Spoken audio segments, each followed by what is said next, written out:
kung saan po nagsalpukan si Senator Marcoleta at si Senator Ping Lacson, at sumiklab ang batuhan ng mga maanghang na mga patutsadahan at mga banatan sa habang nagsisimula dumadaloy ang Senate Blue Ribbon Committee sa araw na ito, kaninang umaga yon hanggang tanghali. Nakita ko po kung papaano nagkaroon ng mainit na sagutan sa magkatunggaling posisyon si Senator Marcoleta at si Senator Ping Lacson. Kaya minabuti ni Eric na maglabas ng immediate na reaction video para ipakita po sa taong bayan, magbigay tayo ng ilang pananaw, bakit humantong sa pagsiklab ng pagbabanggaan sa pagitan ni Senator Ping Lacson at ni Senator Marcoleta habang nakatunghay ang ibang mga senador at iba pang mga invited guests doon sa Senate Blue Ribbon Committee. Matatatandaan natin na naging mainit na po ang pagtrato sa pagitan ng minority senators na magkaroon ng realignment of political alliances noong minaniobra ni Marcos Jr. at ni Martin Romualdez ang pagpapatalsik kay Senator Chis Escudero bilang Senate President at pagtanggal na rin pati kay Senator Marcoleta bilang Senate Blue Ribbon Committee Chairperson. May kaugnayan po dyan, mga kababayan. Nagbabantayan na po ang both sides na ito, lalo na po dito sa mainit na usapin kung paano i-handle or paano tratuhin ang mga guests at mga resource persons, so to speak, pertaining sa ongoing na investigasyon sa more than 1 trillion pesos na iskandalo ng pandarambong at pangungulimbat sa pundo ng mamamayan dyan po sa tinatawag na the scandal of blunder of the century, itong flood control projects na sumambulat sa ilalim po ng gobyerno ni Marcos at Romualdez. So may tension na talaga na namumuo, There is an undeclared tension already sa pagitan po nila Senator Marcoleta, Senator Ping Lacson, at lalo na ng sinita openly on the floor nila Senator Marcoleta, Senator Alan Peter Cayetano at Senator De La Rosa, ang ginawang compromise without consultation na ginawa ni Senator Tito Soto para pagbigyan ang maniobra ni Bryce Hernandez, Ito isa sa mga itinuturong sindikato at kriminal sa pandarambong sa Bulacan District Engineering Office, mga kababayan. So itong si Bryce Hernandez, parang lumalabas na Trojan horse, ginagamit nila Tito Soto, nila Martin Romualdez, nila Marcos para guluhin ang investigasyon sa Senado. In fact, paborito siya ng tinatawag na Traidor Com ni Martin Romualdez, nang ginagamit pa ito nila ex-komunista na sila Terry Ridon, ang Traidor Com upang palusutin at magdiskarte doon itong dalawang mga personalidad na itinuturo na sangkot sa malawakan na mga pagpapatupad ng sindikato at kriminal na pandarambong na ginagawa nila Saldico at nila Martin Romualdez. Particular ang nabubulgar ngayon sa Bulacan Engineering District alone, mga 35 billion pesos ang illegal congressional insertions na ginawa ni Saldico. Ibig sabihin, from 2022 to 2025, mga 35.4 billion pesos ng mga ghost projects or substandard projects ang pinalusot nila Saldico at nila Martin Romualdez sa Bulacan. Kung kaya ganun na lang po ka-sensitive ang pag-handle, kaya nga handle with tender loving care ni Martin Romualdez at ng mga buaya na kongresista at pati na ni Tito Soto at ni Ping Lacson, itong si Bryce Hernandez at itong si Engineer Alcantara. Ang dalawang ito ay puro mga sindikato sa DPWH sa Bulacan. At lumalabas na may gusto silang abutin na modus o taktika kung saan idudugtong nila halo-halo na at ituturo ang ilang mga senador. Kagaya ng nangyari kanina, itinuro ni Alcantara at sinigundahan ni Bryce Hernandez ang pagkakasangkot ni Jinggoy Estrada, ni Bong Revilla at pati na ni Joel Villanueva dito sa multi-billion na mga ghost projects and substandard projects na pinalusot sa DPWH Bulacan. So di damay-damay na, no?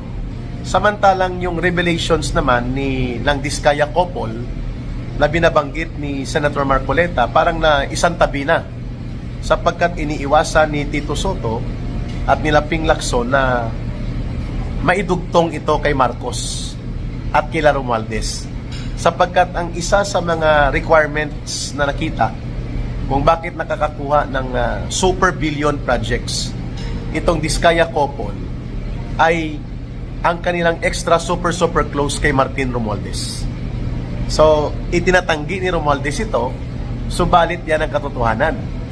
Kaya iniiwasan nila na mapunta at mapabigyan ng priority into the investigation ang Diskaya couple. At itinuro ni Governor Chavit Singson kamakailan lang doon sa Club Filipino na media briefing na ang Diskaya couple ay sangkot sa mga pangungontratang maanomalya doon mismo kay Marcos sa Ilocos Norte, sa kanyang anak at kay Bongbong Marcos. So very clearly mga kababayan, there is a pattern now of cover-up and a pattern ng tinatawag na ilihis o i-manipulate ang mga testimonya para magkaroon ng labo-labo, chapsoy. Kaya nga lumabas na tuloy ang mga pangalan na hindi naman direktang nasasangkot dati, bigla na lang lumabas ang pangalan nila upang ipakita na ang mga senador ay may involvement din sa tinatawag na sindikato sa flood control na pangungulimbat. Ay dati kasi ang napupuruan si Saldico, sila Martin Romualdez, sila Garjola, yung mga sindikato sa loob ng House of Representatives na binubulgar ni Congressman Toby Chanco, at ito ngayon ay gustong iiwas ni Tito Soto at ni Ping Lacson, no? Evidently and obviously ay papunta ito sa iba pang mga target, sapagkat natatakot at nag-aalangan itong si Ping Lacson at si Tito Soto na kung ipagpapatuloy ng mga Diskaya couple ang kanilang mga revelation sa Senado ay mukhang aabutin nga hindi lang si Saldico, pati si Martin Romualdez at pati si Bongbong Marcos at si Sandro Marcos, mga kababayan. So the degree and intensity now of revelations that can explode mula doon sa pagbubunyag ng mga Diskaya, pilit na dinidiskartihan ni Ping Lacson at ni Tito Soto na palalabasin na later na lang sila entertain. Unahin mo na sila Bryce Hernandez, unahin mo na itong sila Alcantara, nang sa ganon ay magkaroon ng labo-labo, chapsoy, kung sino-sino na lang itinuturo nila, para lamang may palabas na hindi ito orchestrated centrally by Martin Romualdez, by Saldico, who happen to be the most trusted executioners of Marcos pagdating dito sa systematic plunder. Mantakin mo, nagpasimple at nagpapatay malisya lang si Marcos. Ang mga Diskaya couple pala kontraktor nila sa Ilocos Norte, at ito ay pinatotohanan at sinigundahan ni former Lawag City Mayor Michael Kion, na pinsan ito nila Senator Amy Marcos at ni Bongbong Marcos Jr. na dating mayor sa Lawag, na nakipag-usap kay Governor Chavit Singson at nagsasabi na ang mga Diskaya couple at iba pang kumpanya ng Diskaya at mga kontraktor na napangalanan ni Bongbong Marcos Jr.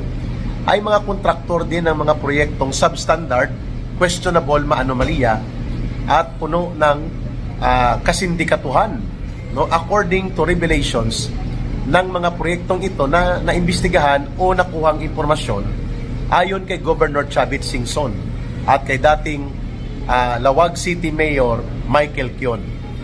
Kaya to the rescue itong si Tito Soto at si Ping Lacson, no? Obvious naman kung bakit naging matagumpay ang kanilang kudeta or leadership coup upang tanggalin sa pagka-Senate President si Senate President dati, Senator Chis Escudero, and pati na rin po si Senator Marcoleta. Actually, ang main target nila si Marcoleta talaga, no? Dahil hindi po makokontrol ni Marcos at madidiktahan ang daloy ng investigasyon involving dito sa sakop at lawak at lalim ng mga pandarambong na nabubulgar at nabibisto na dito sa pagkakaroon ng Senate Blue Ribbon investigation. And so therefore, para hindi po sumabog ng todo at sumambulat sa pagmumuka ni Marcos Jr., ang ginawa niya, nagmaniobra sila ng tinatawag na leadership coup. Minaniobra nilang tanggalin si Saldico, si Marcoleta at si Chis Escudero. At ngayon, nakikita na natin ang pattern of cover-up, ang pattern ng paglilihis. Kaya mainit ang salpukan ng sagutan kanina ni Senator Marcoleta at ni Senator Ping Lacson. Aboridong-aborido si Ping Lacson, no? Nang sinabihan siya ni Senator Marcoleta on the open floor, sinabihan siya, bakit, Mr. Chairman, tayo ay bilib na bilib sa mga sinasabi nito nila Bryce Hernandez at ng mga kasama niya, parang minamaliit naman natin ang bigat ng testimonyang na unang ipinahayag ng mga diskaya. So, naaburido si Ping Lacson, no? Inaawat-awat pa ni Tito Soto. Sumagot siya kay Marcoleta, why are you so protective of the diskaya? Ayun. So, parang aburido na siya. Sinagot siya ni Marcoleta na mabuti binanggit mo yan sapagkat paulit-ulit ang inyong akusasyon. Ngayon, binanggit mo na pinoprotektahan ko ang mga diskaya. Hindi. Sabi niya, sinusunod ko lang ang batas. Sinusunod ko ang tamang proseso ng patas na pag-iimbestiga at hindi nakabatay sa opinyon ng chairman. Kasi nga nagpapalabas ng opinyon si Ping Lacson, nakapanipaniwala daw at authentic ang mga testimonya ni Bryce Hernandez.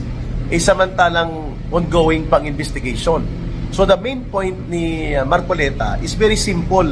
If you are the chairman of a very sensitive committee like Senate Blue Ribbon Committee, you have to remain objective, unbiased, impartial, and do not make preconceived conclusion.